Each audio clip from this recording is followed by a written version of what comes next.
Okay, and here I am. Hello, everybody. Welcome back.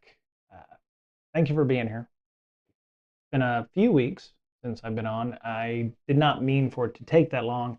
Part of it was uh,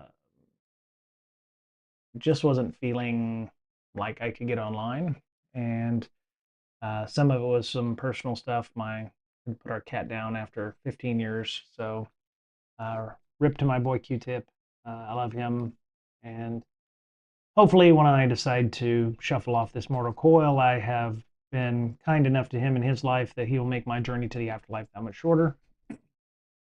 Don't know where I heard that from, but I want to say I heard that from some sort of um, not group, but it was like a mythology or something where it was like when you pass away, all of the animals or people that you've been good to help shorten your path to the your afterlife. And so I was like, well, hopefully Q-Tip and Mama Kitty and Pow Pow, whenever they all go, um, they will have been, they will feel kind towards me, and we'll go that way. But yeah, my boy, we had to help him leave on last Friday because he was in renal failure. So yeah, my boy's no longer around.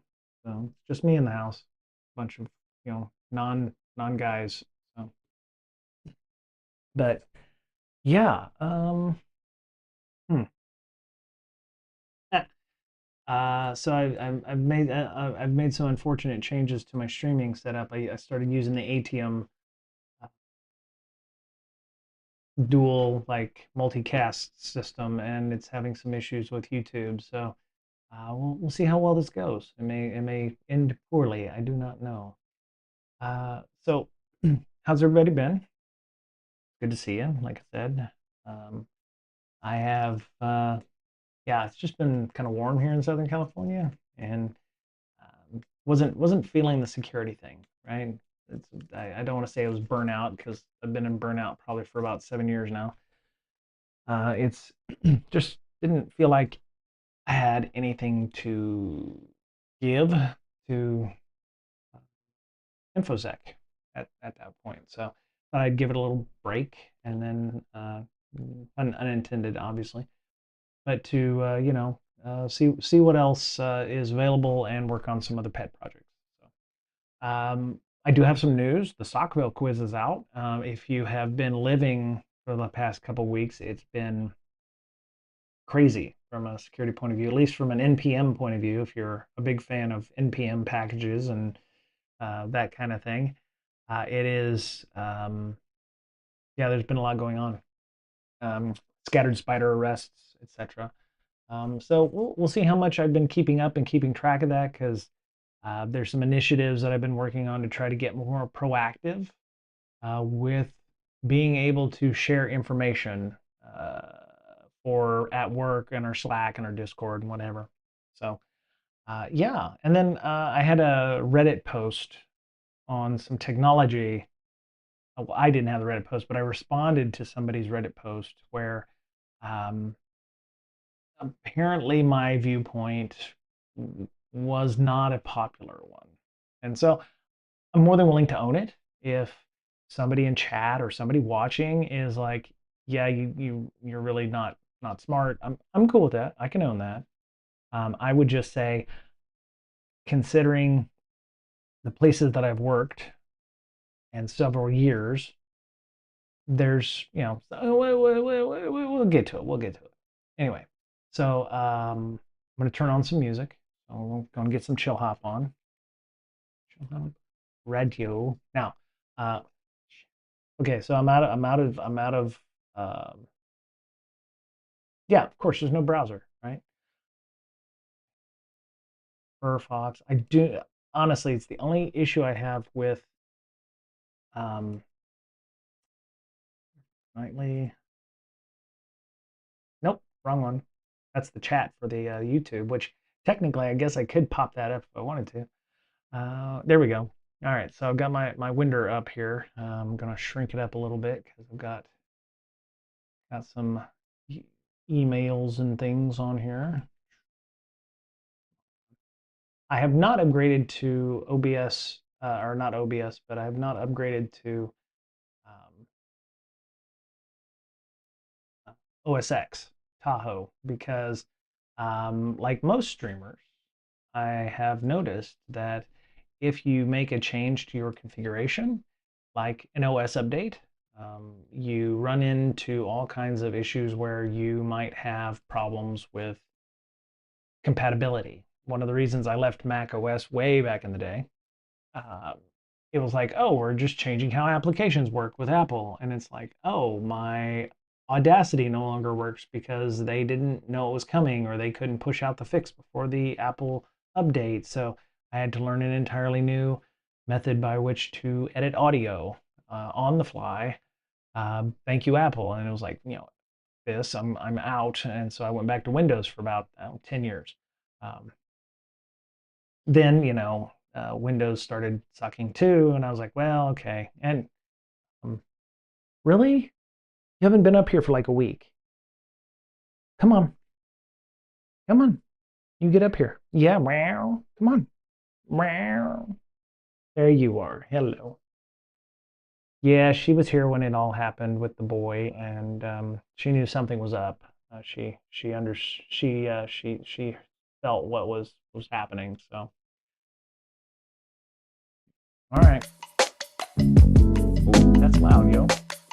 I'm gonna turn it down a little bit. Sorry about that. Ooh. Okay. So of course we have Chill Hop Radio. We have our good friend the raccoon walking around.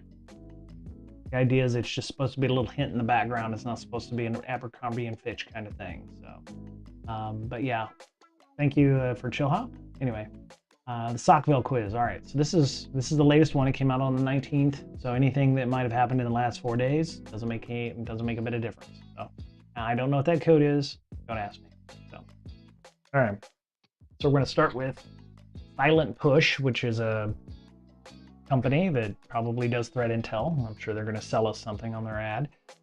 Discovered a new malware loader used by Russian threat actors who will likely be using it during the attacks. So IABs are initial access brokers. Those are the folks that get access to systems but don't do anything with them. They keep the creds, they keep persistence on the network. They may have tokens that they've got that maybe are long-lived. And so, wow, he is just doing a lot in it. All right. ABCs. I've already been chewed. Access because some things, I don't know what those are. Exploit brokers. That doesn't make a lot of sense.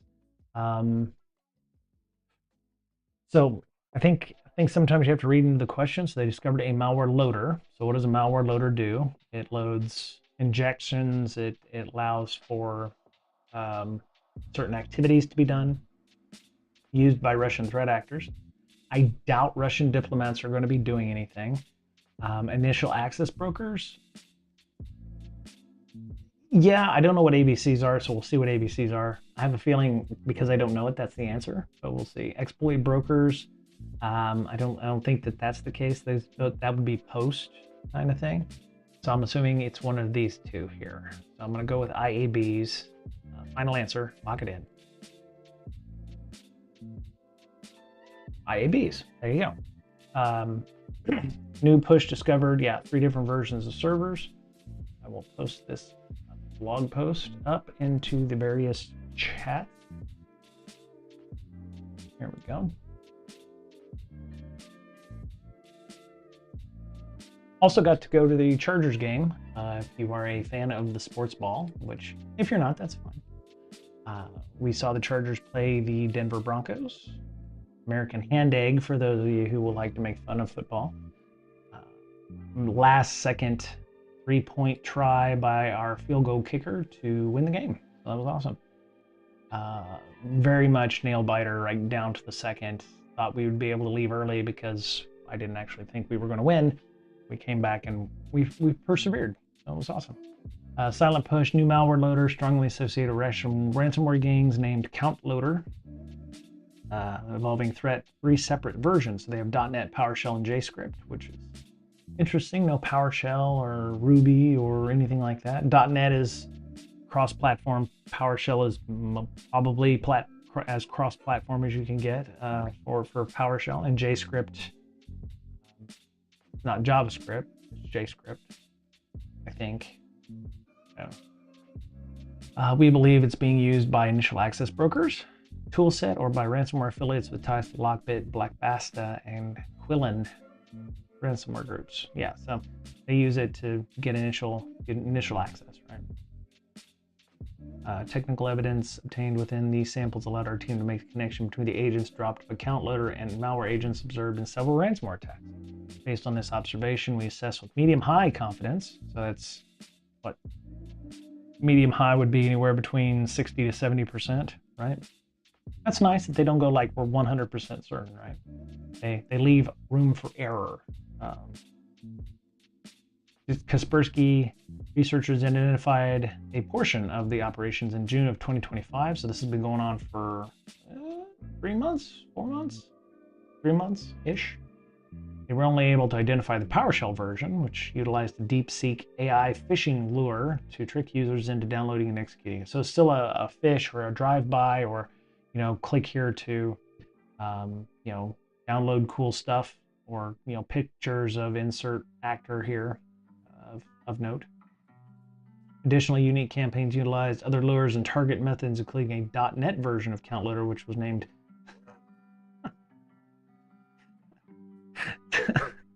Twitter1.exe.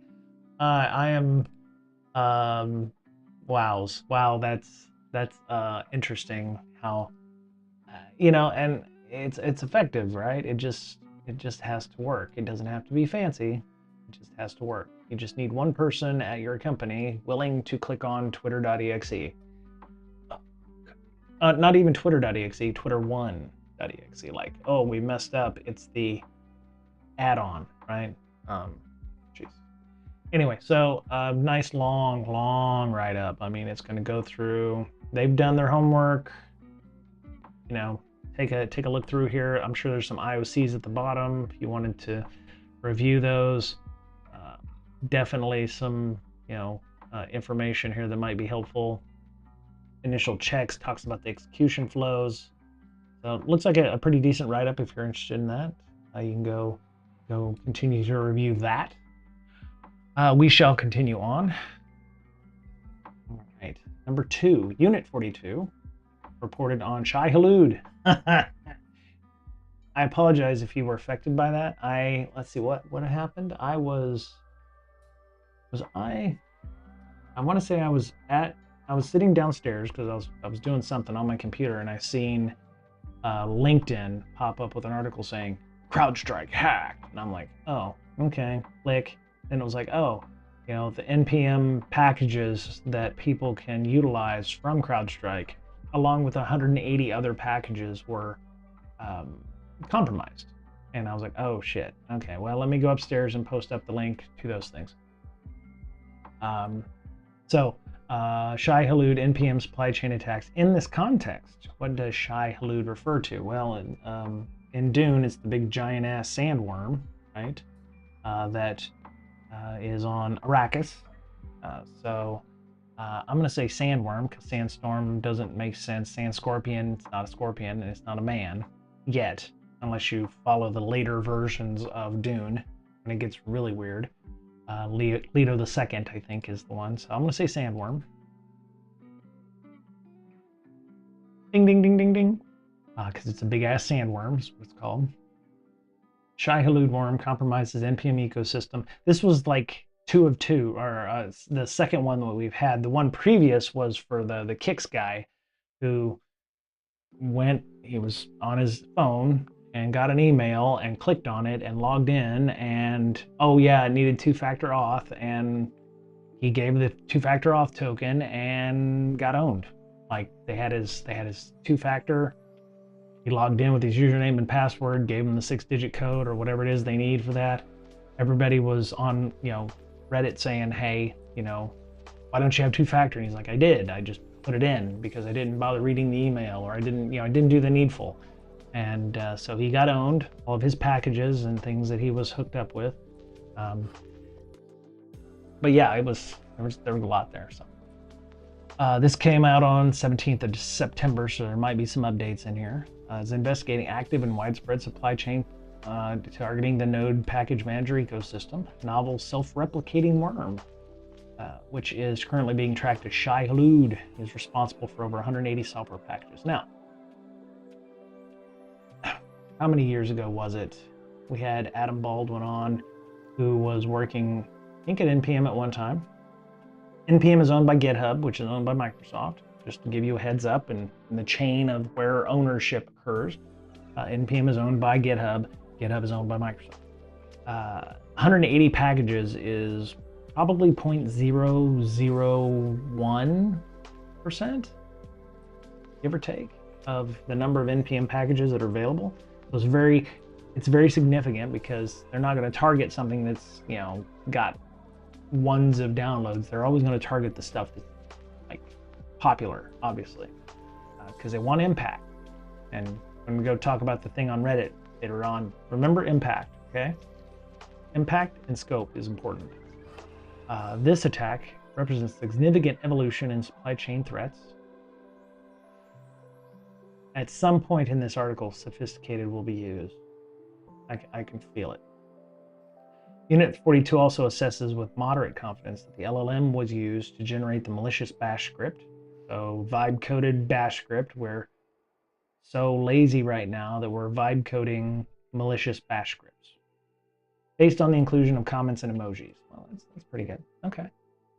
It'll be interesting if they can like, I don't want to say tag a script because of how it was written, but what if they could tag it by saying, oh, this was written with Copilot because they use this specific syntax, or, kind of like we do with threat actors, right? This was written with Claude, or not Claude, but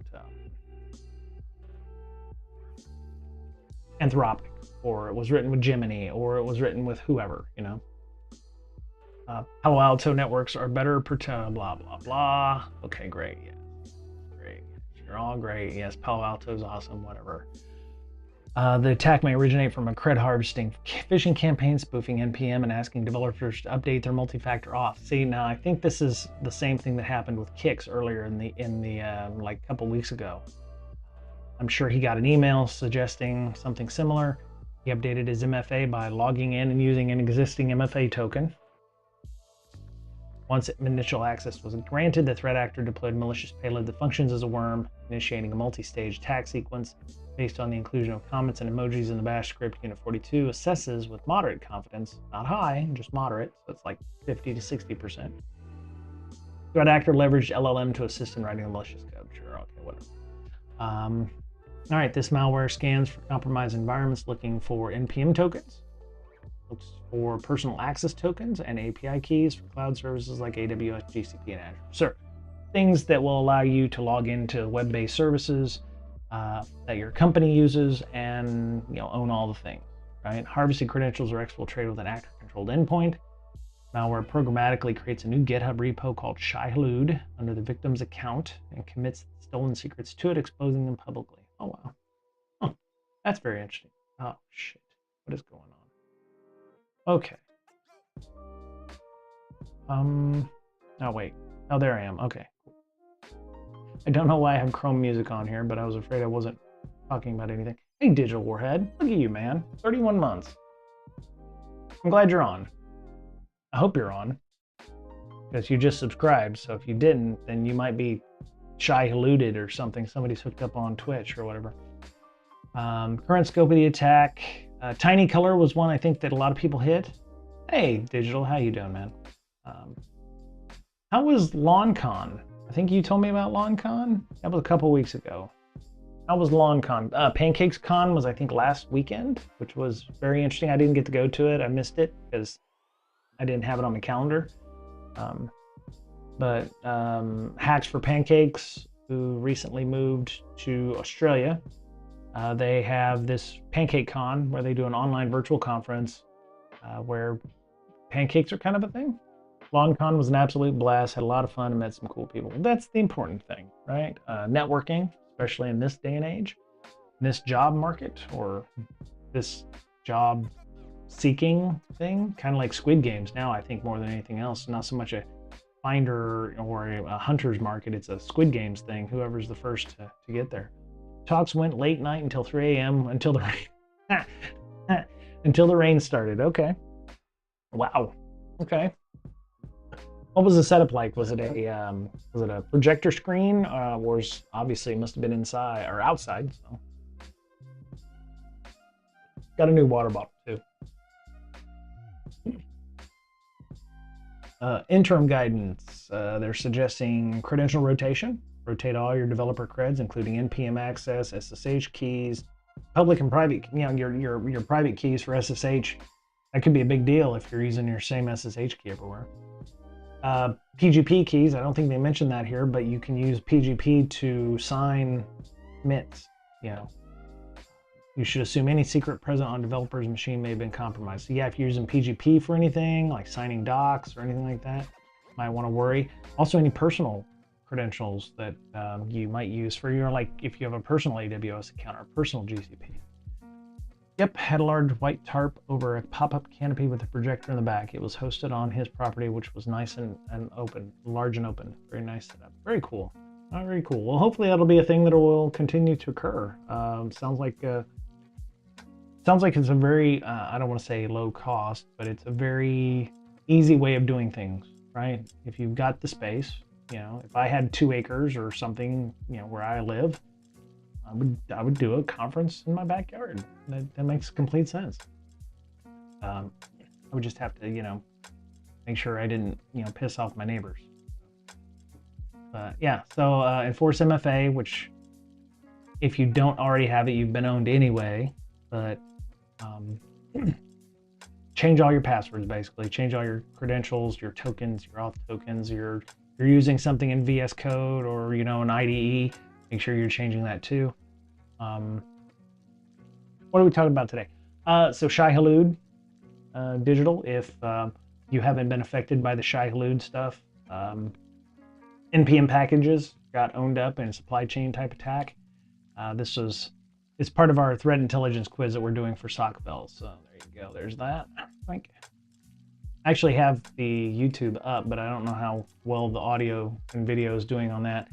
I'm trying something new that I haven't tried in the past couple weeks. So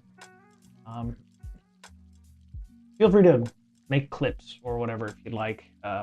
I'm trying to do too many things at once. But yeah, so got that one right. So this is where it all falls off. I'm only going to get like 3 or 4. So it says, based on SecureList tracking of a new revenge hotels campaign. I think I read about this. Wasn't it resolved within a matter of hours by the owner? That was a different one. That was Kix, QIX, NPM. That guy also had the same problem. So this was Chalk supply chain, hijack hacking. Yeah, so threat actor. So this is on September 8th. So this was about 2 weeks ago. Well-known developer Kix got hit by a social engineering. The threat actor then published several malicious releases of highly popular NPM packages.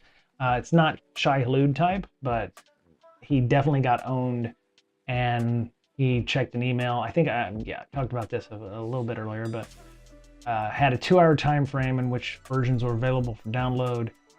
Could have been incorporated into front-end builds, but he also had the same problem. As of September 9th, JFrog reported the campaign still unfolding. Scope goes beyond Kix packages, including packages in the DuckDB ecosystem. There's several issues there. Kix has got a lot of very popular packages. He had gotten an email on a server on his phone and logged in, got his credentials harvested. Very similar to Shai-Hulud, but maybe they changed their playbook a little bit. I don't know if it's the same actor, the threat actor that did it, but yeah. So they said they were scanning for responses and looking for blockchain addresses, any money moving actions or what have you. So that one got fixed as well. yeah, so here's the packages for that one. ANSI regex supports color, DuckDB stuff.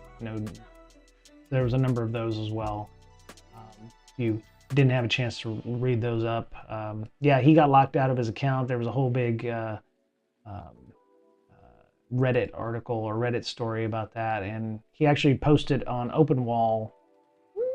Hacker News. He was on Hacker News talking about it. He's like, hey, my bad. What are you going to do? You get an email, you click on the link, you log in, right? Anybody can get phished. There were some folks that were like, thank you for owning up to that. Glad you're going to do better. And then a lot of folks were immediately shilling the, hey, you need a password locker, And he's like, it would not have helped me because I don't have my password locker on my phone. I just clicked the link in the email. And they were like, oh, it'll save you, whatever. And so, hey, no-op. This is what happened when Cert Kitties runs things.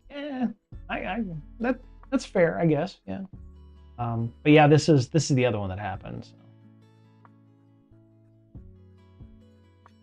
Okay, so we're gonna go back up to. So yeah, based on secure list tracking of revenge. There we go. Secure list tracking of a new Revenge Hotels campaign. What are victims infected with via phishing attacks? I want to say ransomware doesn't seem right. Bad sushi must have been just a throw off here. I'm gonna say credit card stealer. I want to believe that. Damn, a rat. Okay. Venom rat. Okay, so Venom rat is the one that is hitting people up here. So, aw. Some of these are good, even though it's probably AI slop. But that's pretty good.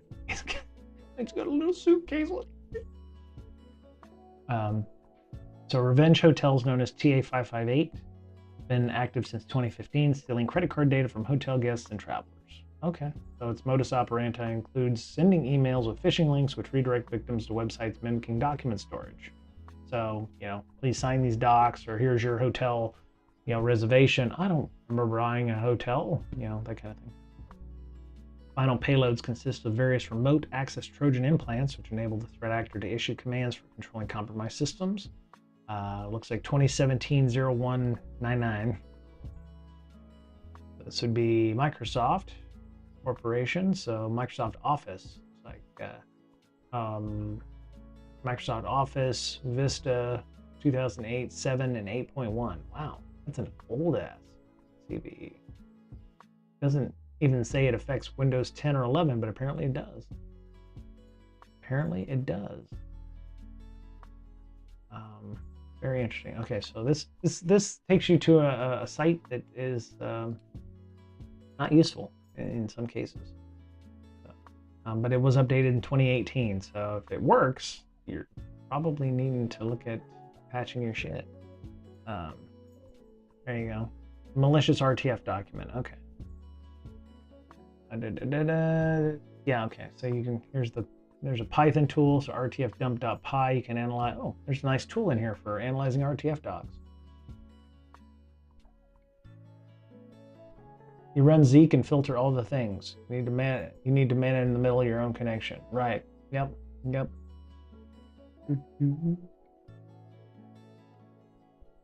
we go.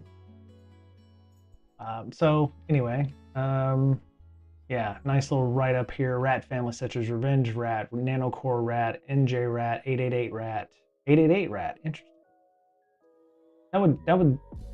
It feels like 888 Rat might be of Chinese origin, because we tried to eat at an 888, Chinese restaurant in Vegas for DEF CON. And custom malware named ProCC. These campaigns affect hotels across Latin America, Brazil, Argentina, Chile, and Mexico. But also hotel front desk globally, including Russia and Belarus, Turkey, and so on. Interesting. So yeah, there's a nice little write-up here from Secure List on the Revenge Hotels. If you want to read up on that one, I'm sure there's a lot of good information in there. I just wonder why the security industry still uses monolithic kernels. So sad when you think microkernels. Microkernels. there has to be a need for it, right? There has to be a want. And I mean, Linux used to be a smaller kernel, but now it's bigger than some operating systems, depending on the one you want. I mean, you know, Linux could be not a monolithic kernel if it wanted to be, but there has to be a need for it, right? Otherwise, there's you know, microkernels like ultra tuned, right? They're like they only load what you need to load. I'm not sure that would have solved any of these malicious implants or triggers, but you know, it is what it is. I do find it ironic that Windows moved moving large parts of its kernel to Rust, which you would think, yay, memory safe, a little more secure or whatever. No, they've had vulnerabilities for the code that they moved to Rust because, you know, some developers don't know how to not create ways in Rust to suck. So they still, you know, SEL4 microkernels are modular. Right. SEL4. I don't know what SEL4 is. Oh, there it is. Okay.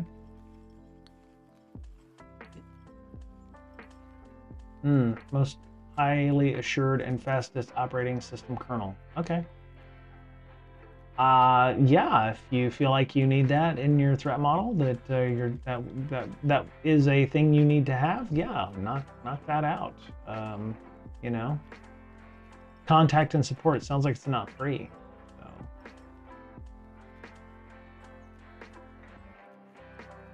Yeah, Tribute. Can you download it without, you know, having to pay for it?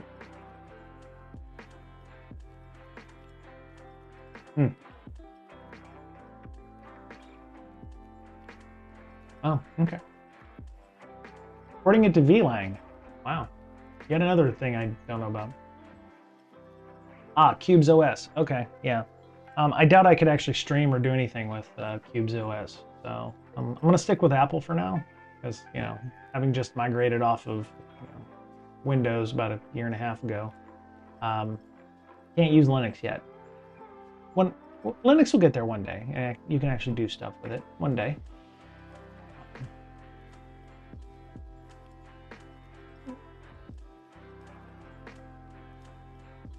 Yeah, see, the problem is, like, you know, I use software and hardware that can't be supported by Linux yet. So until that actually happens, I can't go to Linux. So.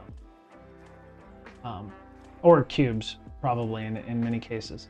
Now, without some kind of janky ass, you know, setup that you know, causes AV sync or what have you.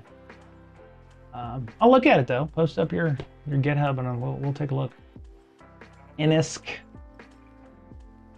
Yeah, I don't want to run. Yeah, no, I'm good. I need performance.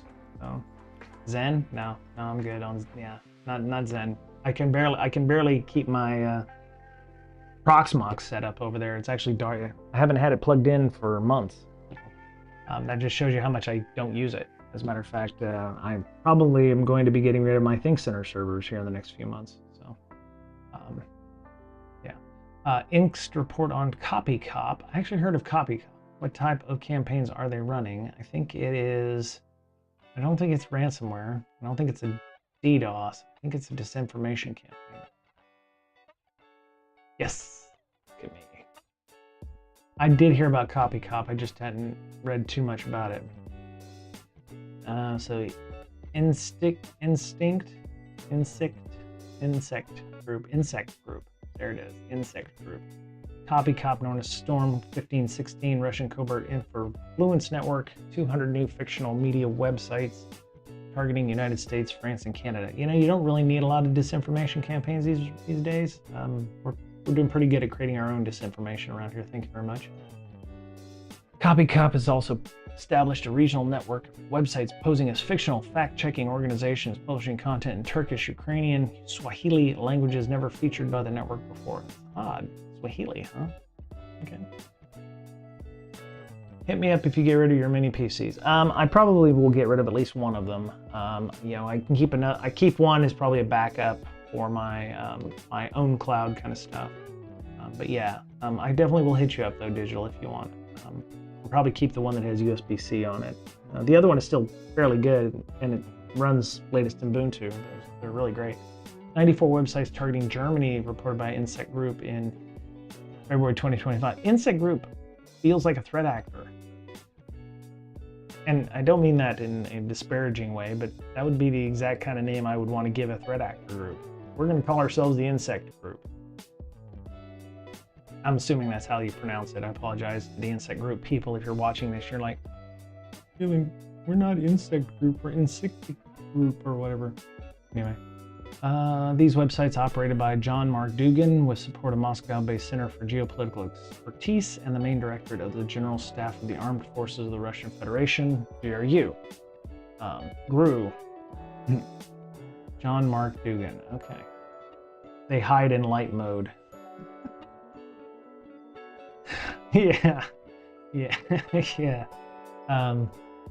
Influence content, pro-Western leadership, artificial intelligence generated content, pro-Russia, anti-Ukrainian themes in support of Russia's offensive operations in the global information environment. So yeah, there's a nice big long write-up here with some of the background, major infrastructure expansion, 94 copycat websites, German federal elections in Feb 2025. Yeah. This stuff must be really insidious because I don't ever... If I've ever been targeted by those things, or they show up in ads, or they show up in posts, they're really good at not like influencing me. Or maybe they're showing up as Reddit posts, and I'm just like drinking all that in, like, you know, blue Kool-Aid or whatever. You can go read through that. You know, there's some true fact websites here. I don't go to truefact.news, so that would be probably a reason. I'm assuming that if they are posting those on any website, you can still look for, hey, that might be a nice not a perfect IOC, but somebody was using the Zine News WordPress template. That might be an interesting way of finding, you know, disinformation websites. They're using a specific WordPress template because they want to put these up really fast, right? So they don't want to like use something that's going to break their automation. So it might be an interesting discussion there. So. Next, everyone's friend Dirk Jan, found a vuln that could allow him to compromise every what in the world. Anybody got ideas? I'm gonna think Salesforce tenant. I did hear some news a couple weeks ago about Salesforce. I have not heard anything about Citrix or Exchange or Intra ID.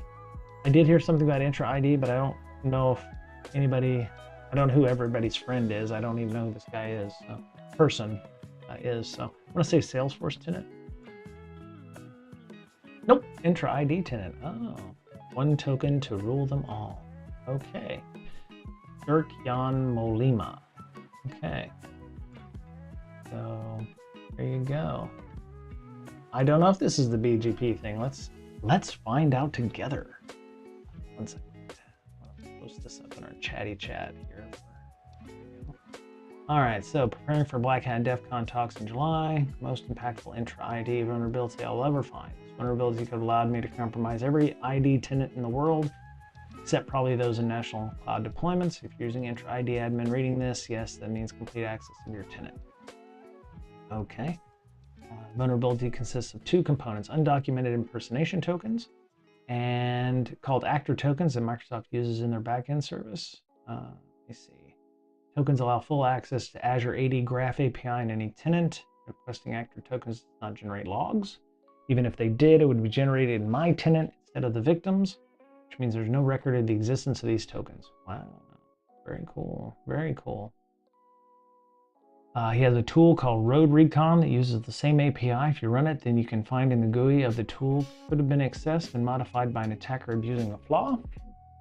If global admin was impersonated, it would be possible to modify any of the above objects and settings.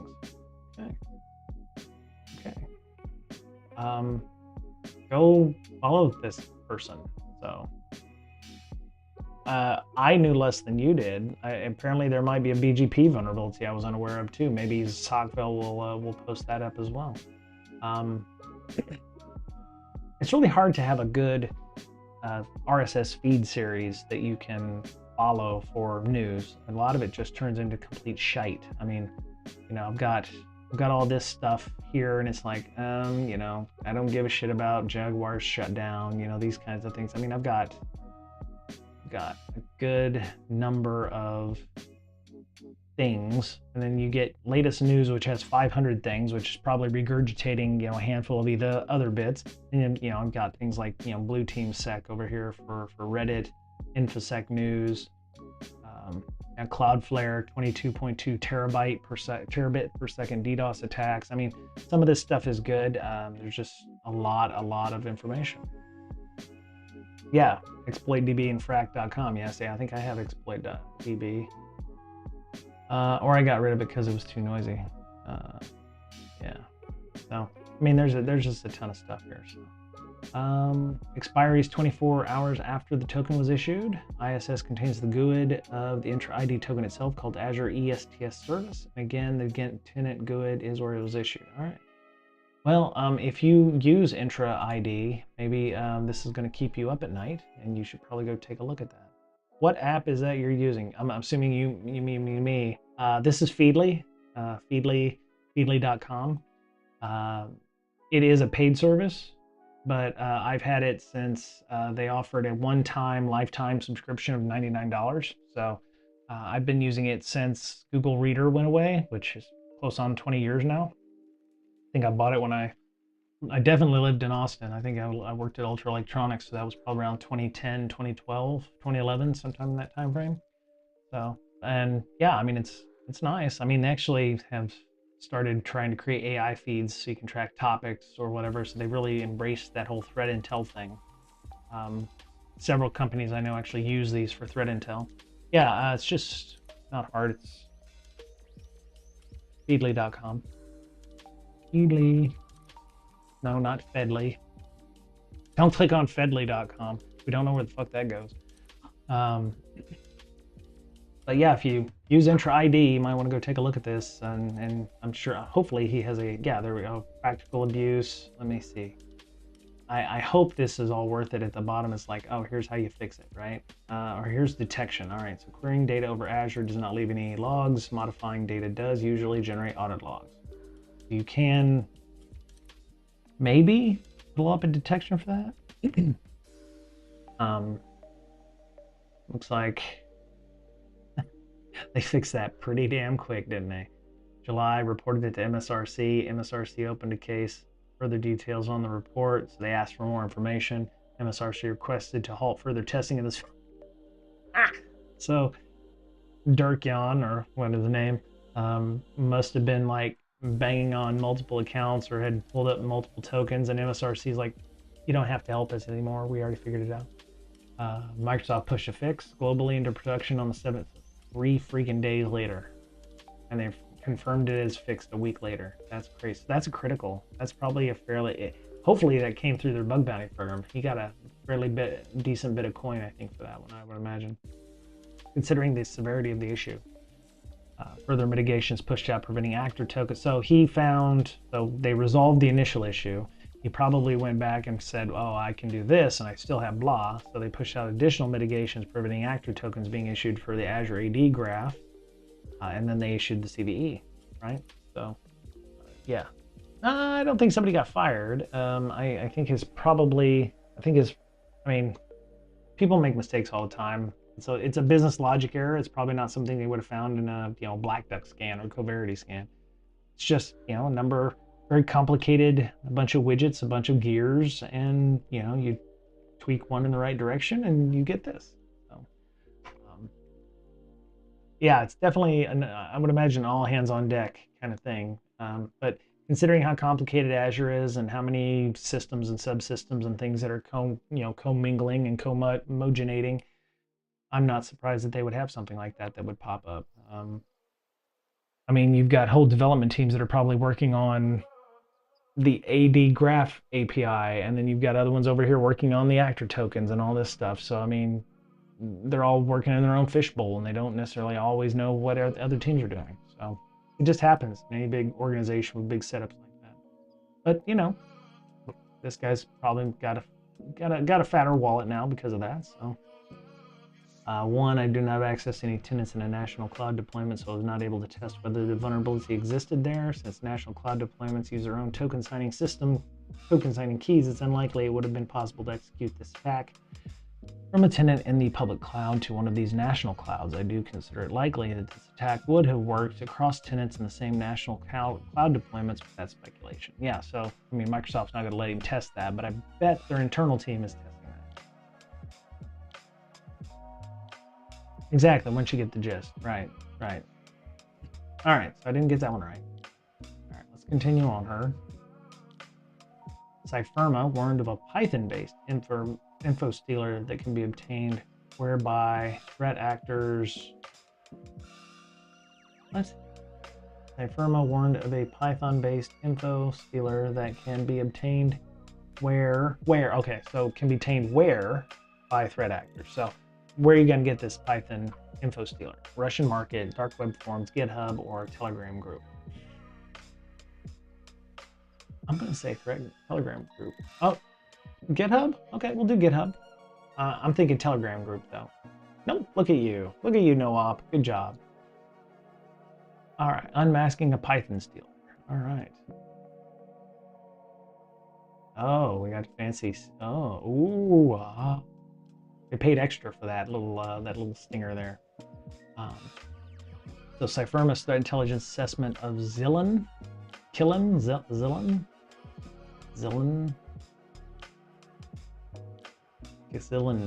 I don't know how you pronounce that one. Hold on, I'm just posting up the link into y'all's chat here. Good on you there, No-Op. Well done. As an open source Python-based information stealer publicly available on GitHub, probably not for long. Malware is designed to harvest sensitive system and or user data through modular scripts that utilize native libraries and Windows functions for reconnaissance and collection. Problem is, you could pass this stealer on as a tool that could be used by red teamers. It's used for good. So you share your RSS list feed somewhere. I could. I mean, there's a lot there. Some of it's probably shite, but I could probably disseminate that on our Discord somewhere if somebody wanted to have it.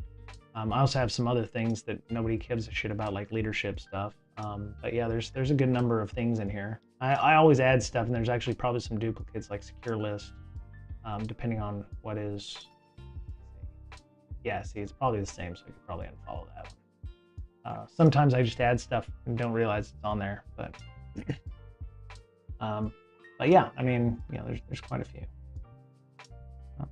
Some of them get lost in the shuffle though if they don't post a lot, like Security Skeptic or what have you. Also, like this guy's shutting down, so I can turn this one. Anyway, yeah, I can see about posting up the RSS there. Black hats are just white hats with mood swings and dreams. Yeah, or people, hey, I've got a cool tool, and you're like, do you even think about how bad guys are going to use that tool eventually? Yeah, see Carbon Black, or, well, not Metasploit to a lesser degree. Cypherma analysis highlights the open source availability of Zillan Stealer not only reduces the barrier for adversaries to adopt and customize it for malicious operations, but also provides defenders with valuable insights to study its architecture for enhanced detection. Yeah, okay. Yeah, it's a bad guy tool, but good guys can use it too. This is why I trust people with morals, because skills can be gained. Yeah. Of course I made it for the bad guys. Yeah, digital.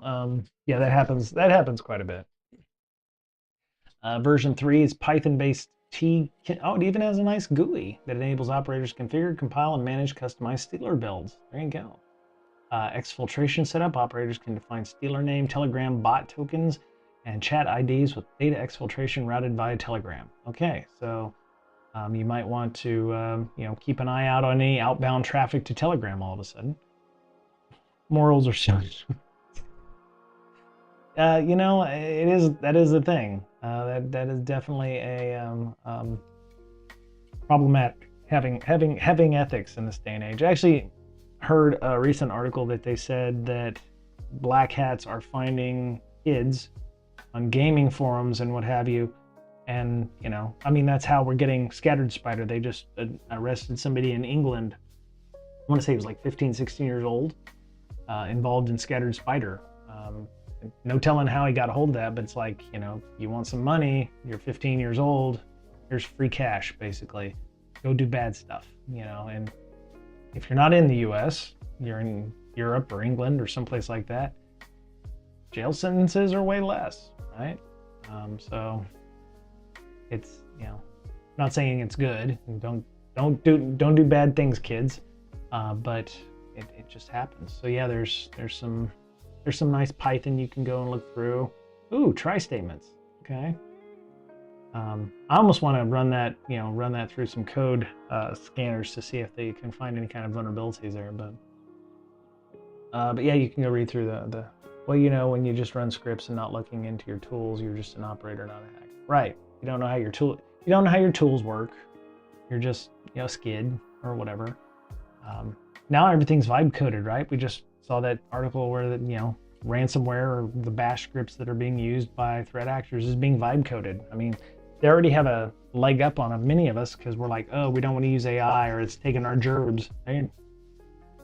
The bad guys already are using the tools that we're railing against to make our lives hell already. So, anywho, based on Acronis's TRU research, threat response unit, maybe TRU, where does new file fix attack request users? Where does a new file fix attack request users to paste a malicious command? There we go. Runbox, a file explorer, Chrome tab, or terminal. File fix, huh? I want to say file explorer.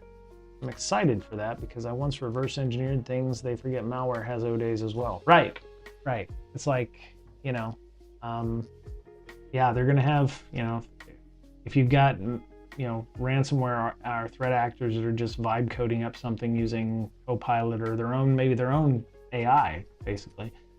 There's no reason you couldn't run a specialized AI that is custom made for making malware or ransomware.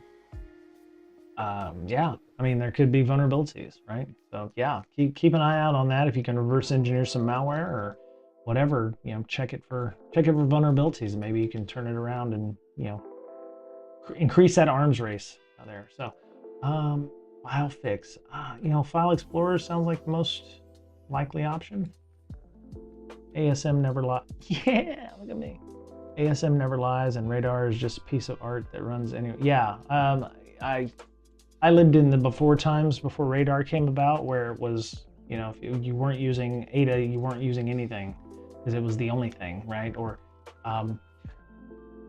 Ada was one of those ones where it was easy to pirate because it basically, the free version allowed you to crack itself. So it was one of those things. Got that one right. So I'm actually doing pretty good for somebody who hasn't been paying attention. Damn. Cronus TRU file fix. There we go. I'm not sure if this is the right one. Threat research unit. There we go. Okay. But this might be the article that was mentioned there. I did not actually go and click on it. So take a look at that. By the way, Socvel, his quizzes come out on Friday. So this actually came out on Friday. Socvel. You can go sign up for an email that he'll send you, that they'll send you. There you go. /quiz. Just make sure everybody has it. There you go. Go Socvel /quiz. You can also sign up for an email for it as well.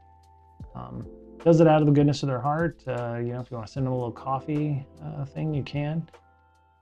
Person seems to be not in the U.S. because I think I've seen some English isms like behavior, OUR. Sure, yeah. And it's also good training. As I mentioned, if you've got a team like Red Team or threat intelligence team, it's a good way to stay informed and stay up. So staying with fixes. Seekrite uncovered new click fix campaigns resulting in what loader malware being delivered. Ooh.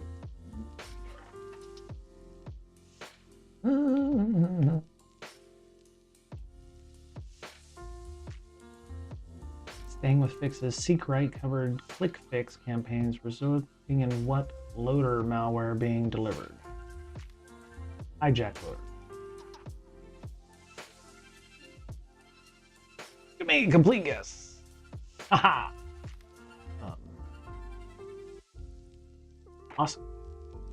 Deconstructing a cyber Decepticon. There we go. All right. Okay. Shruti Rupted Banerjee, thank you so much for the article. Appreciate you. With the evolution of cyber threats, final execution of malicious payload is no longer the sole focus of the cybersecurity industry. Attack loaders have emerged. No. Bad website. Bad with your pop-up. I wear no hats since RE's just all the things but purple hating or black box lone wolf type pen tests are my thing. There you go. Everybody has their kink, if you will.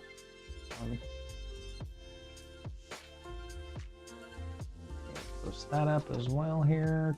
There we go. All right. We've seen a surge in hijack loader malware. First emerged in the second half of 2023. Wow. How old is this document? Okay, 12 September. We've seen it observed in Tag 150s emerge with Castle Loader and CastleBot, while also leveraging external services such as Hijack Loader as part of its broader malware as a service ecosystem. Hijack Loader delivers stealers and rats while continuously refining its tradecraft, particularly notorious for advanced evasion techniques such as doppelganging with transacted sections,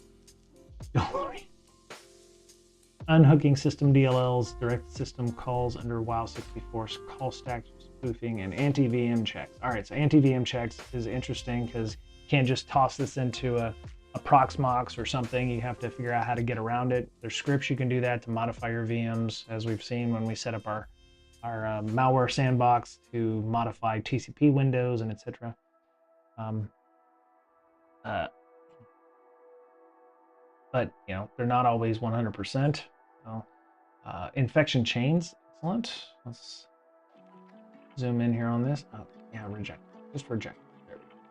You have a phishing page that goes to an HTA file, downloads a PowerShell script, decodes and runs. It has an first obfuscated PowerShell script, downloads a second MP3 file, which is really a PowerShell script, performs a check. So this is where it checks to make sure it's not running in a VM or sandbox or something like that. It runs on a legitimate system, which I have had people tell me that they will they will run bare metal, and then they'll just re-image the box when they're done. But it takes a little extra level of effort to make that happen. Then if it passes, then it contains a PE payload. So they must be using some kind of heavily modified VM or sandbox to run those. I guess they're looking at Mac or behavior. Yeah, it could be Mac or behavior. It could be, size of the hard drive. It could be number of cores in the CPU. It could be any number of things. This is why I have my custom eBPF kernel module, so I can just fix things myself. Right, and some environment variables as well. To make sure that it's as legitimate and non-virtual boxy as possible, right? So, upgrade .NET executable continues, loads a protected DLL which connects to a C2 server somewhere out. So it makes it, at this point, it's making connection out to a C2 server, and then pulls down the Nico Stealer malware. Initial access starts with a captcha-based social engineering phishing campaign. Oh my God, really? Press and hold the Windows R key. Wow. In the verification window, press Control V.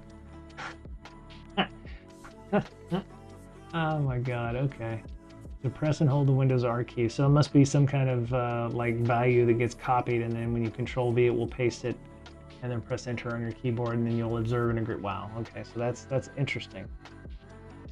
I don't know.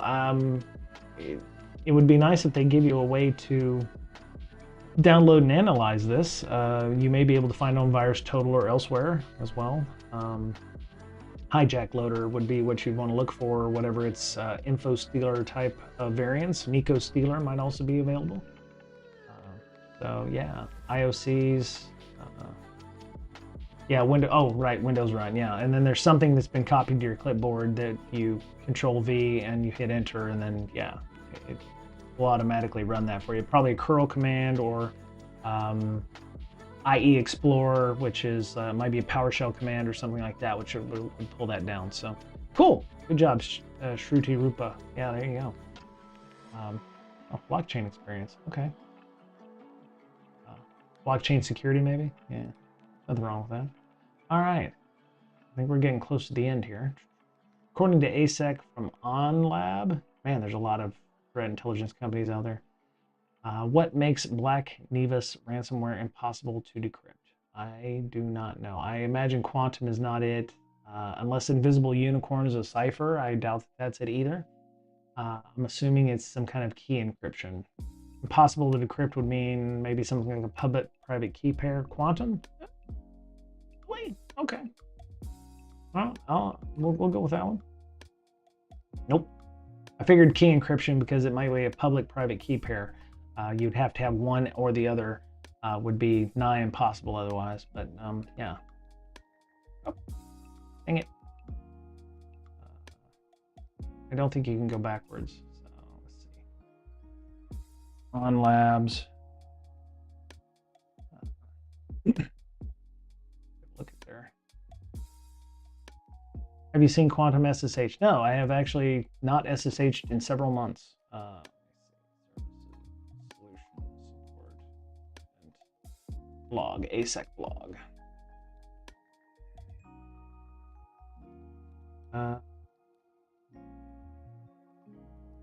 Blacklock. Well, shit, I didn't get that one. Oh no. Brand mimicry. Let's see. On labs. Oh. Well, I'll go back through that when I get it later. All right, so we're one more left. We're at the last one. Cyberproof warned of Dark Cloud Stealer targeting financial orgs. Who is this malware attributed to? Okay, so I don't think any company ever puts out a blog post where they say, "Oh, we don't really know," right?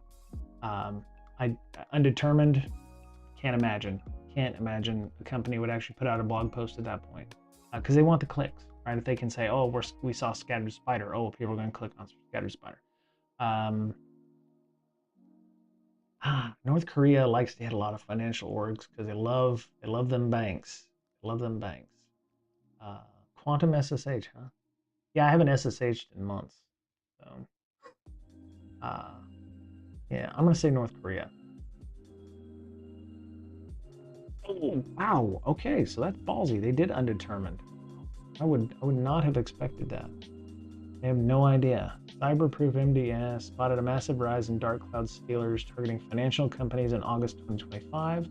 Phishing emails with mysterious RAR attachments. Seriously. It's 2025. Block RAR. There's no reason to have RAR ever. Zip one, folks. Zip. ZIP. Zip.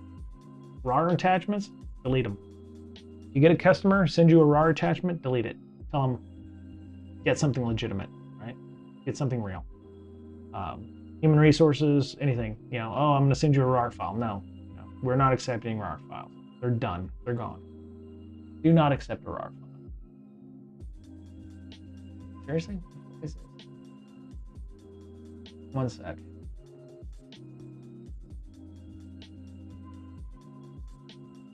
Right.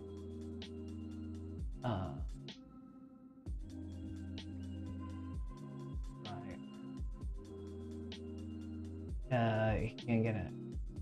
1 second, I have to answer an email.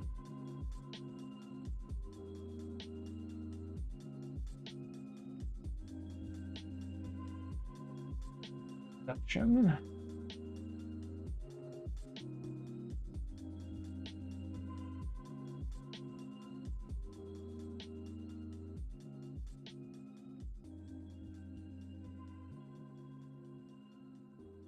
And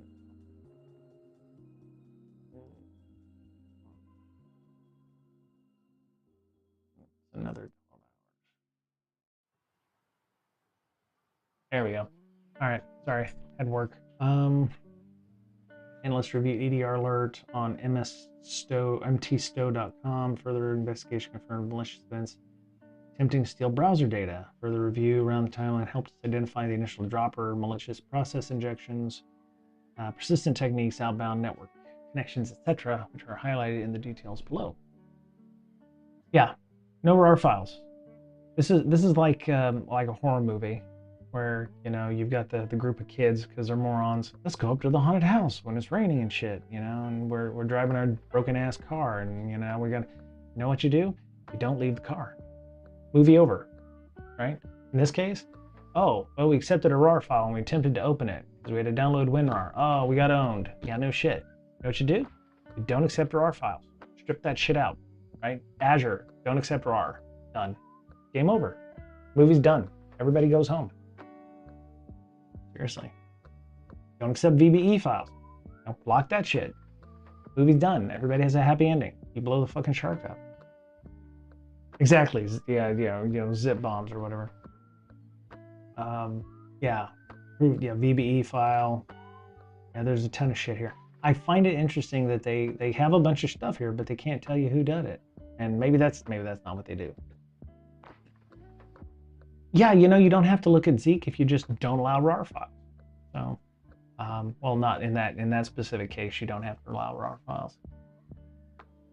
It's all good.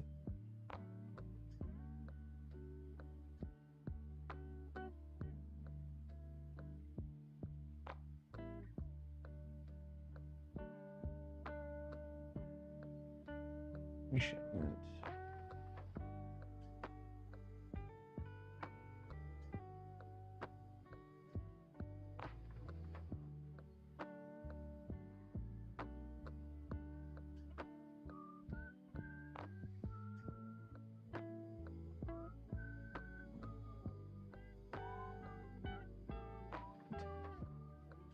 There we go. So yeah, here's indicator to compromise. Oh wow, they're hosting stuff on archive.org, which is interesting. Archive.org, you can do takedowns if you send them an email or something and say, hey, you've got malware running in your bot. I'm sure it's not the only threat actor is using archive.org for that, but that's still interesting that they have that available. Yeah, recommendations. Here you go. Malicious attachments. Watch for emails with RAR files, especially those with suspicious names like proofofpayment.rar. Notice how they say there's nothing about blocking them. There's no reason to have RAR files. Nobody uses RAR files except bad guys. Nobody uses RAR files except bad guys. And any attachments that people do get maybe should be tar pitted for a while, especially if they come from not inside your company.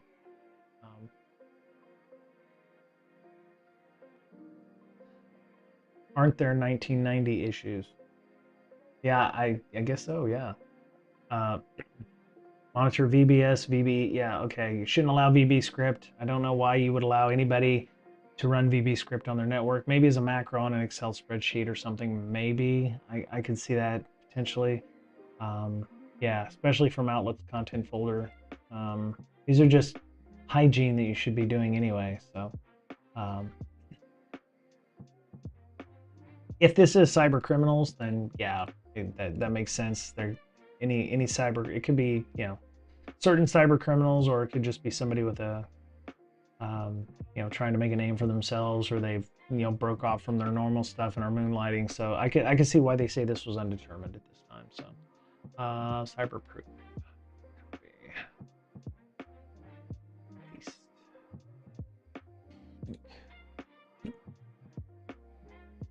Yeah, these are 1990s issues, no op. I mean, the blocking malicious attachments has always been a good way of doing something. Oh.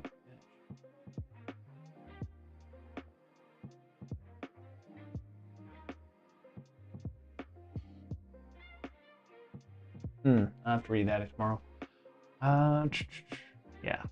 Credential access use provided hunting queries to detect processes other than MS Edge or Chrome attempting to access browser login data files. Oh, yeah, that's a good one.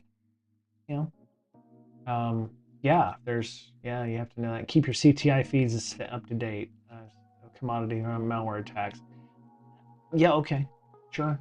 CTI feeds. Yeah, great idea. All right, so we did better than average. Normally I get about, half of these or less. So show results. Yay, 6 of 10. And yeah, you can go to Socvel and sign up if you want to. I think I still have sub to 7. Holy shit. Wow, that's impressive. All right, so I'm gonna just go through these real quick. Next, get back to the other ones here. Yes, I know. Espionage. Jan Kirk. Cypherma. Okay, that's not the one we wanted. It was the On Labs one. Nope. Cronus. I figured that one out. File fix. Secret. Secret. CSEQRITE. Secret. Maybe? ASEC from On Labs. Okay, so we said that one was actually key encryption. Submit. Pull that. Trigonia. Okay. There's the link for that one. Trigonia rebranding suspicions and global threats and Black Nevis ransomware. All right, so there we go. Black Nevis in 3-point font. They need to work on that. First appeared in November 2024. Been attacking various businesses and critical infrastructure in Asia, North America, and Europe. Like other ransomware groups, Nevis encrypts files on affected systems, stealing sensitive data. Major targets include countries in Southeast Asia and East Asia, such as Japan, Thailand, and Korea. It does not officially operate under a ransomware as a service model. They threaten victims by claiming the breach of their data will be handed over to their own data leak site and affiliated partners. If you don't pay us, we're going to leak it to this website. And then they go over here. And we will take this and use this against you. Because they're different. Anyway. That's pretty funny. All right, so here's some of the arguments. Allow system fast, encrypts only 1% of the entire file size. That's all you need, really, like the first 150 points. Yeah, they do it anyways, right? Yeah. Paste. Here's an article for Black Basta. I always want to say Black Bastard, you bastard. Preparation for encryption. Does not encrypt paths that are inaccessible during the encryption process or paths that contain the string system 30 or Windows. All other paths are subject to encryption. Typically, ransomware operate based on a predefined list of paths. Ransomware, in contrast, Nevis features a characteristic in which it conditionally checks path strings at runtime to determine whether they should be excluded from encryption. That's odd. Prevents system from being damaged by encrypting key files. Specific extensions and files are excluded in the encryption. They exclude into-user.dat and a ransom note, how to decrypt.txt, while the extensions excluded from the table are found below. So, doesn't no exe log BMPs. I don't understand why it wouldn't encrypt BMP files, but okay. So these are VMware files, VMXF, VMSD, so it won't encrypt your VMs, something called scoreboard, NVRAM, and VMSS. Why not? That's interesting. That's an interesting list. Best strategy to get a boat charter 7 miles out to sea, and then boom, they hit no chance. The extension just doesn't matter, just the magic, right? Two types of file name changes when encrypting files: random, name.random, encrypted, trial, recovery random, name random. Oh, okay. Okay, so these are the ones they do hit: doc, docx, HWP, whatever the fuck that is, JPEGs, PDFs, PNGs, RTFs, and text. Okay, sure. Seems like they have a specific target in mind, like they want you to continue using your computer, which is why they don't mess with DLLs, EXEs, sys files, log files, BMPs, any VMs that you're running. They're looking for specific files on your home system, or like your base metal system. Any VMs or whatever, fine. Interesting. Because they only hit those. They must. There's probably some other ones down here as well.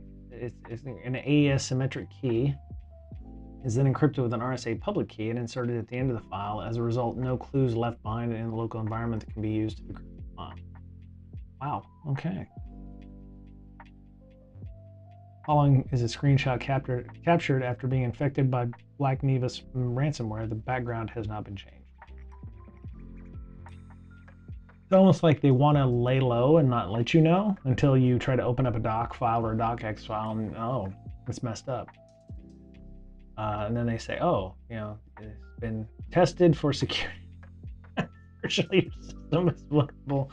We specialize in file encryption and industrial espionage. We don't care about your files or what you do. Nothing personal, just business. We recommend contacting us as your confidential files have been stolen and will be sold to interested parties unless you pay them from our clouds in auction or decrypt the files. Computer ID. But the way I understand it is there's no way to actually decrypt that. So 4 o'clock, people go home.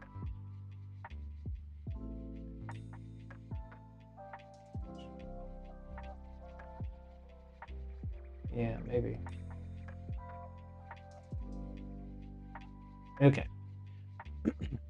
Attention to representatives you've used. That's interesting. Okay. So they give you an Onion site, and then you're gonna have to download Tor. I'm surprised they give you the actual Tor site. I would have been like, download this from this website, which would have been yet another site to be infected or to, you know, create an IAB event where you could be an initial access broker. That would, you know, or multifunctional Brave browser. Yeah, I'm actually surprised that they're putting the legit links to those in instead of things that aren't already infected further going forward. Yeah, exactly. I wonder what they're going to do. This is FISA territory, the wording. Yeah. Yeah, it's just really interesting. Detailed amavalon at myself.com. Okay. I guess if you're on Telegram, you could also go into the Black Nevis Telegram file group as well. Yeah. So if you're in the Asia Pacific region or Southeast Asia or in Europe, your group has targeted Connecticut. Group has been targeted. Why Connecticut? A lot of insurance companies, I think, in Connecticut. I bet that's what it is. I bet it's the insurance company. A lot of banks in New York, Connecticut as well. So. So they say, yeah, as described in the report, the ransomware encrypts files using a symmetric key and encrypts the key with an RSA public key. Therefore, unless the algorithm itself is broken, there's no possibility of decryption. So you're going to pay them and they can't give you that stuff back anyway, so you're shit out of luck. Yeah. What's their MO? Yeah, well, I mean, the fact that they target. Let me see. Where's the file list? I mean, they already talked about EXEs DLL, so it looks like it's mostly Windows. I don't see. I mean, some of these links down below. Yeah, it looks Windows based. I mean, I don't see any Mac OS type files. I mean, Doc and DocX are available on Apple or OS X. All of these file names could be available on OS X, but it looks like they don't encrypt specifically Windows-based ones. So yeah, DLL, EXEs, BMPs, and then VMware if you've got them, right? Yeah, NVRAM is the NVRAM file that is in your VMware. VMSS is also that. So we're not gonna. I guess if you stored sensitive files inside of your VM, you wouldn't have to worry about that. So if you have Wine and Linux or Mac, you're screwed. Yeah, if you use Wine, yeah, that's not good. Oh, interesting. Properties.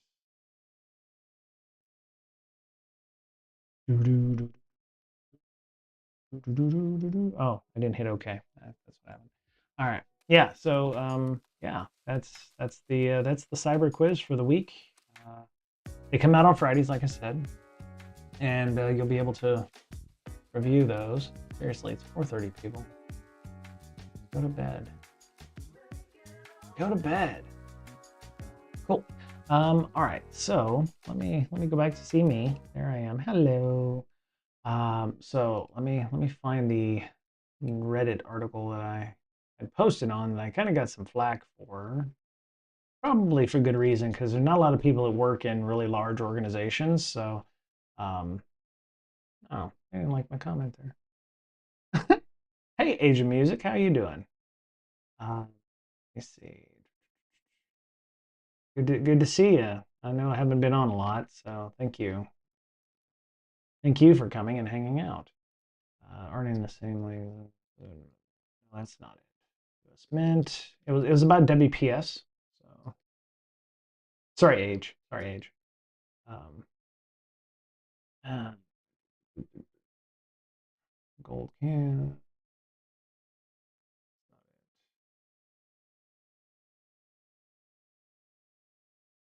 Sentinel one.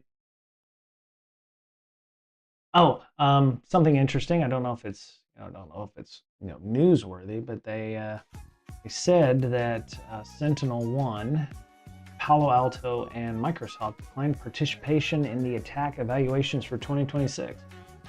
Um, so Microsoft said, we're deciding not to participate in the evaluation this year. Allows us to focus all our resources on secure future initiative, whatever. Basically, all of them said, we're working to protect our customers. We don't really want to work with attack. And somebody had mentioned that attack, because of our current administration, had budget cuts. So they started their own nonprofit called Ingenuity. And then they ran into issues where, they totally disbanded. The whole thing's being restructured and moved to another org. It's, not anything. The concern is attack is a very valid TTP framework. Who's going to maintain that? Or does it need to be maintained?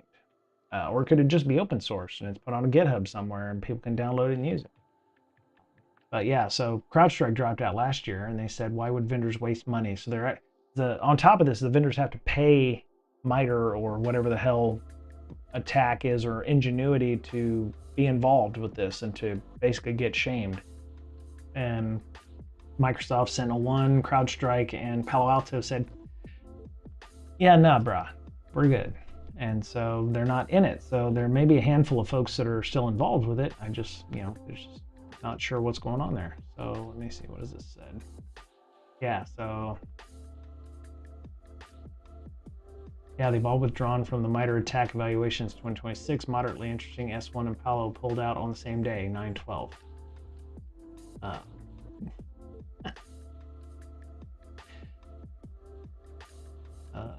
Turning into a group project where everyone suddenly has a family emergency on submission day. Microsoft, CrowdStrike, and Symantec didn't participate. They did it because of the July 19th incident. I don't know about Symantec. I believe they'll participate this year. Cisco and Checkpoint withdrew 2 years ago. So how many more groups of people are there left? Is it Trend Micro? And yeah, there you go. Maybe Kaspersky and Trend Micro can duke it out. But yeah, so it's just interesting to see that, some Mr. Music was my father. I appreciate that. Yeah, so yeah, I was gonna continue. Let me see. Show continuity of the game. Yes. Okay, so we're finally getting back to. There we go. Okay. So, so I responded to this article, or this story in our cybersecurity. Wireless exploit uncovers 11 years ago hasn't been fixed by some manufacturers. 6 vendors, 24 devices found harboring vulnerable malware, firmware across routers, range extenders, and more. And Tom's Hardware, so it's about WPS, right? NetRise revealed that wireless devices from several manufacturers remain vulnerable to the pixie dust exploit disclosed in 2014. So we go look at pixie dust. No. Routers. Pixie dust vulnerability. There we go. Exposing IoT. 80% of consumer and SMB working devices are still vulnerable.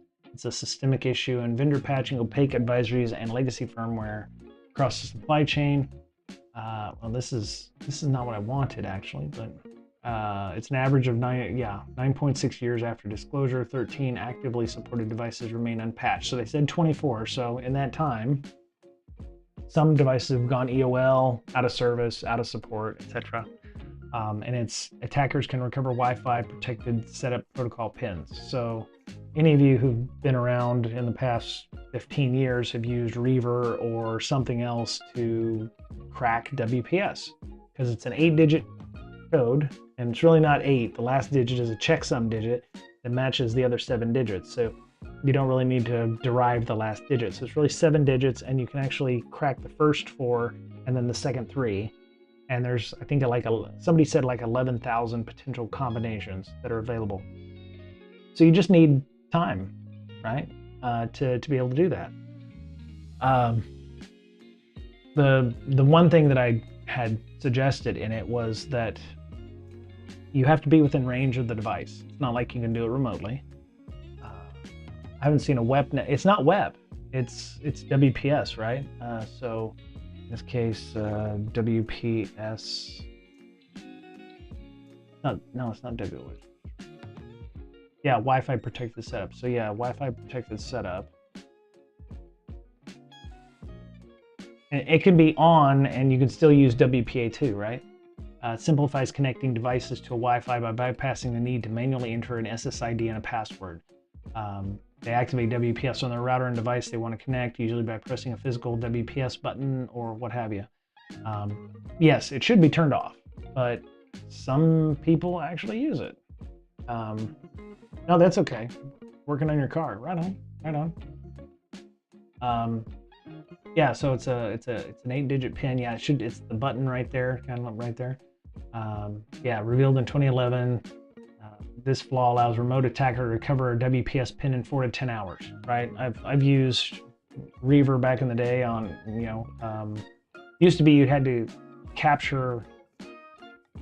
had to capture packets or something. You just had to, keep pinging the system.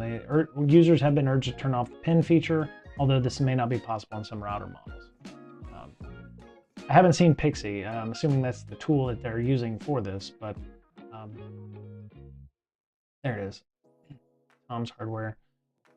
Pixie Desk can be exploited to obtain without needing the password, right? So someone has to take advantage of is to make sure they're within range of the network, capture the initial WPS handshake between the router and a client device, and then crack the pin offline.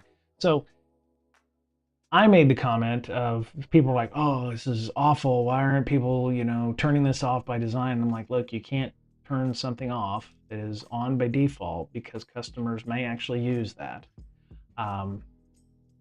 If you wanted to sell your device with WPS off and then make people turn it on, that's the better way of doing it. So you have to be within network and a client device that is actively using the WPS handshake.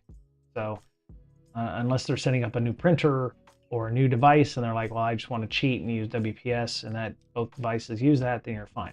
So you have to be within range. So I'm not going to be able to hack somebody in Sacramento, 500 miles away. You have to be within Wi-Fi range. Yeah, AirCrack NG, exactly. You can use AirCrack NG. OpenWrt, yes. I mean, all of those things have tools that are available for that. So I said, yeah, see, TP-Link knows and doesn't care, but it's nice knowing there's free Wi-Fi all around thanks to them. Ha ha ha. I said, the threat model is that one person is going to own a single device and get access to the network. You must stay within range of the network you've owned, meaning you're the neighbor and therefore your neighbor is an asshole. If you're next door to me and you hack my Wi-Fi, you're an asshole. 99% of people don't live next door to assholes who would use this attack. Again, you have to be within range of those people. Are they going to spend cycles for something that is a low issue or a medium issue at most? They're not. Companies are not going to spend the time to fix that when there are dark mode that they want to implement or other things that they want to implement on their devices that are features that people will actually buy their products for. Just turn off WPS, yes, is a mitigation. If nobody uses it, that's great, but there are people that legitimately use it. And I said, if you're one or two people who aren't aware enough to turn it off and you live next door to an asshole, well, it is what it is. It's critical for the person that gets affected. But for the vast majority of people who don't live next to assholes, you're not going to notice a difference. I got downvoted for that. And I think somebody took this guy, I forget what his name was, but I think he doxed me by looking at my post history saying I was in San Diego, and I think the mods didn't like that. Yeah, I said the worst case scenario is ones of people are probably affected. Ones, not mass, right? I said I grew up using Reaver to drive WPS pins. It doesn't scale. You know, I can hit everybody in my neighborhood within range of a strong signal, what have you. You can DNS poison the router, enable remote access, and DMZ the target. Yes, you can do all of those things, no op. You're affecting ones of people. Ones. I mean, how many Wi-Fi access points do I have in the neighborhood that are of a sufficient security level? Or of a secure, not a security level, but of a sufficient signal strength. Let me see, I've got one called GuestNet, which I think is still me. 1, 2, everything else drops below 25% at that point. So I have 2 Wi-Fi access points in the area, and they both are Spectrum Internet. Just looking at my phone anyway. Yeah, I mean, great. 2 people who might be using an ancient device. And actually the Spectrum one is probably using one from Spectrum, which is probably still getting updates. So now I'm down to 1 access point that I could use. And somebody has a LaserJet printer here too. But I'm, you know, in my home in San Diego, and if fairly well, I mean, my neighbor's right there. Probably I could yell at them, you know, whatever. Ones of people.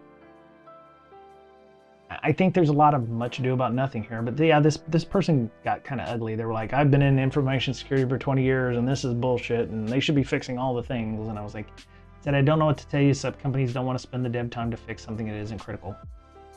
Sure, it's critical to the person that is their own Wi-Fi owned by someone like you. I didn't mean that like accusingly, like that person would do that. They said in aggregate, the majority of people just don't live near assholes who will hack their Wi-Fi. I mean, this is my threat model, and this is how we would, you know, I would look at it in that case. If I could sit here and own tens of thousands of routers, Wi-Fi, WPS, then I would do that. But it is not.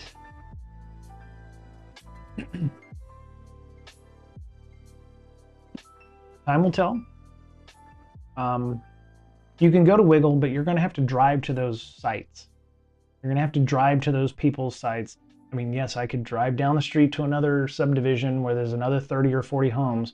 I have to sit in my car and hack their Wi-Fi for 4 to 7 hours. Am I going to do that? No. Is a hacker going to do that? Sure, if they want to, I guess. I mean, you have developer teams that already have a ton of high issues or a ton of critical issues. Sure, you can search for Mac. Yes, you absolutely can. To what end? Right? Again, ones of people. If I could do this to 10,000 people sitting at my desk right here, that's a problem. That's a critical issue. I can hit one person, maybe, if they had one of the 13 devices that this report talked about. If they don't have that, then what's the point? It's a low issue. It's a medium issue at most. And I can understand why they want to spend time working on something that adds more value. And to be fair, is WPS, is the spec off? Is the spec wrong?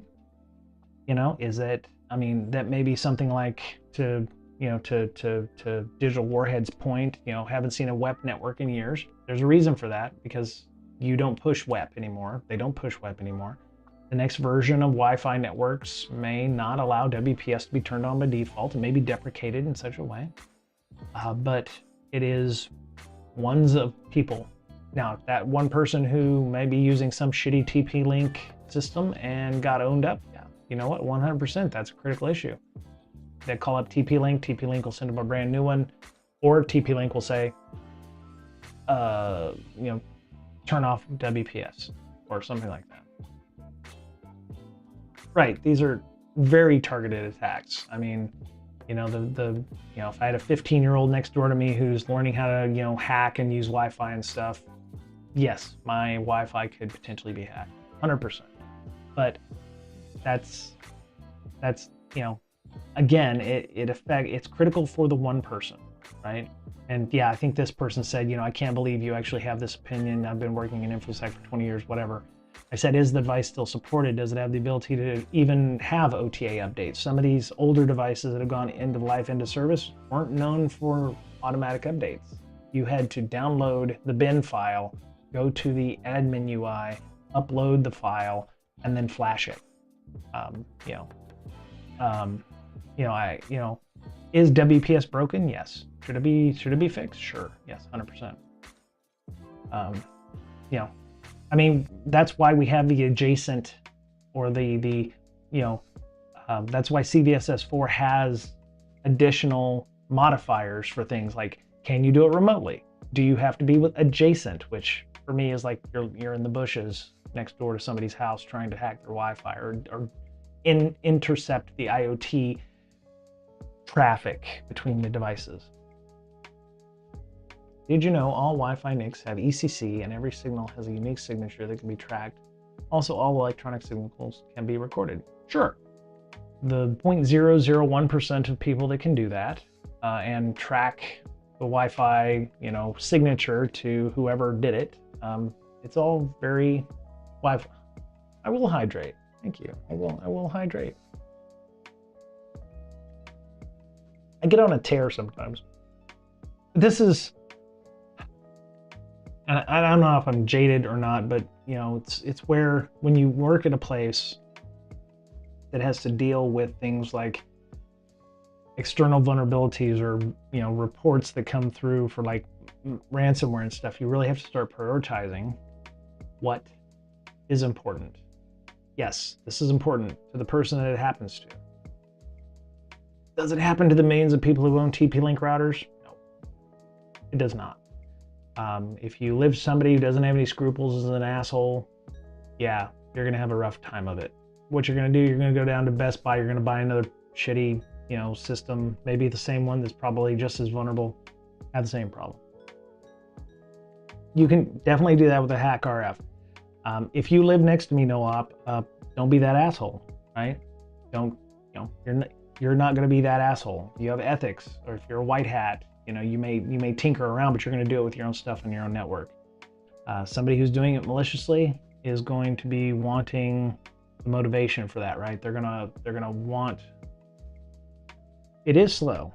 There's no duplex, right? You have to wait for the handshake to capture the handshake. So there's also an additional level of effort here. You have to figure out some way to de-auth a device off of the network, which if they're using WPA2 and you find it's a printer, maybe you can knock that offline, but then you have to hope that your neighbor who also has the affected device is also still using WPS to make that WPS handshake. If they put in a username or an SSID and a password, it's not going to work. They may connect. You could use AirCrack NG like you had mentioned before, and capture the handshake for WPA2, and then you can spend forever with a rainbow table to kind of hack that, and that will take a lot longer. There you go. So you're a hack. You're a good person. You're a good person. But yeah, some people think you have to patch all the things, and it took me better than 10 years to say, yeah, you don't have to patch all the things. If it's a low issue, there's always that magical, well, I can chain 5 low issues together and make a high issue. Great. Show me. Make it happen. Do the thing. Do the thing. Do the thing that shows me the chain. Find those 5 low things that will give me that uber critical thing and make me pay. If you find me, you're going to have fun. I have to be affected by that device. I have to have WPS running on my system. So,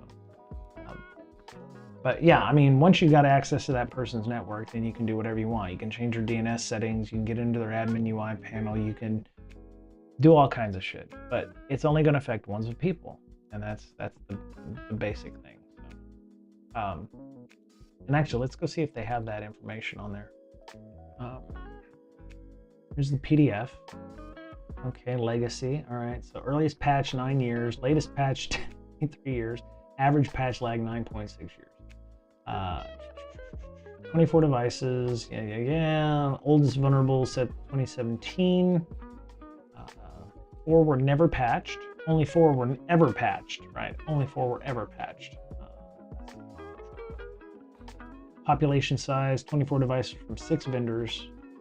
And a lot of these vendors are using third-party stuff. So it could be could be like a TP-Link, but the chipset inside is an Atheros. So it could be just maybe the TP-Link router is waiting for a patch from a vendor, and they're just not up to have it. Default WPS enablement was common, with exposure rarely documented, right? It was a convenience thing, right? If you've got a 25-character password, are you going to be typing that into every device, every IoT device, or every printer? Probably not. I don't know about you, but trying to type my password into my printer next door is a nightmare. They don't have a list. They don't have a list of the devices.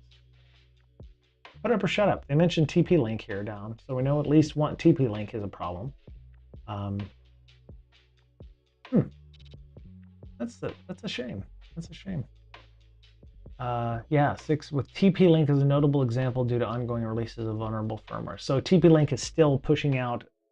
They're still pushing out firmware that has WPS enabled.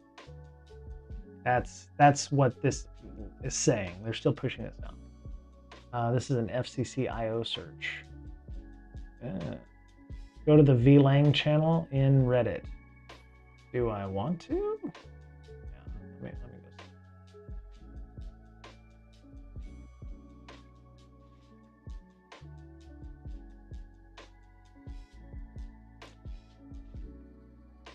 Okay, I'm in VLang.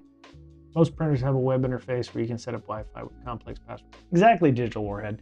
You're not going to be using WPS setup. I'm sure mine does have it in there. It's some piece of shit HP printer anyway.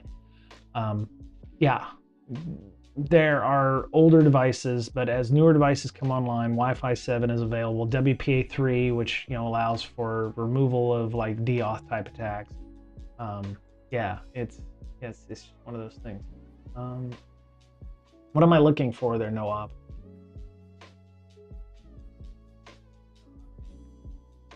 See, it's interesting that PDF has very little in there. Let me go see if there's.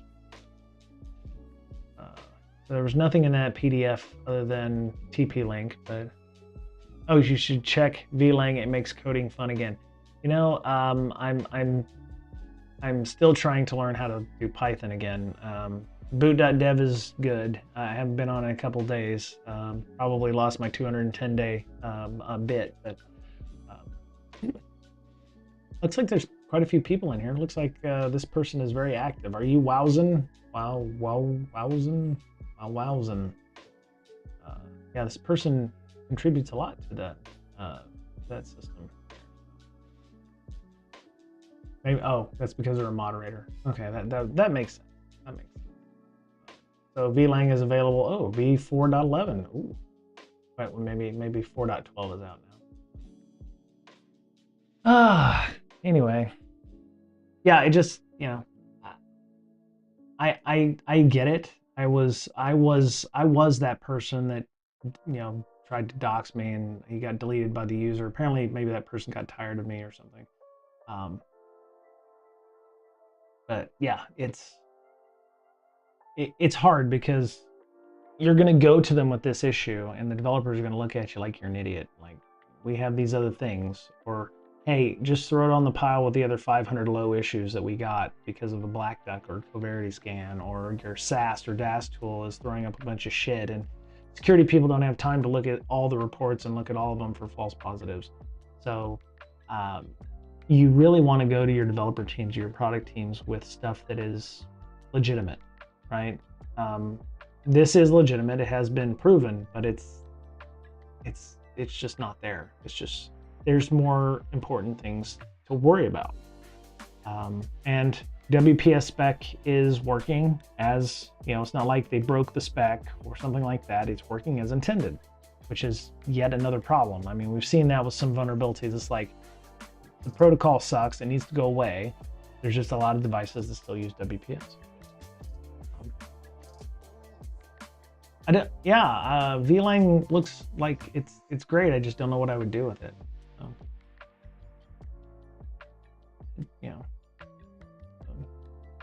I feel like we really need to get somebody on with threat modeling, Showstack or somebody similar, because there's a lot of undertow there. Threat modeling is not a it's not a fabulous. It's not fabulous. Fabulous. It's not a glamorous thing, but it's something that can help with like deciding what is important and what's not. Like implicit permissions or something. Like if you send something and if you send something to a service and that service is constantly taking things in, that is a problem. Like there should be some kind of barrier there, or there should be something. There's boundaries. There's implicit and explicit trust, that kind of stuff. And there's a lot of good information out there that will help you, not just CVSS scores, because between the different versions or whatever, you run into problems. But you have to think critically about this. What does it take to actually attack these things? Well, I have to be sitting on.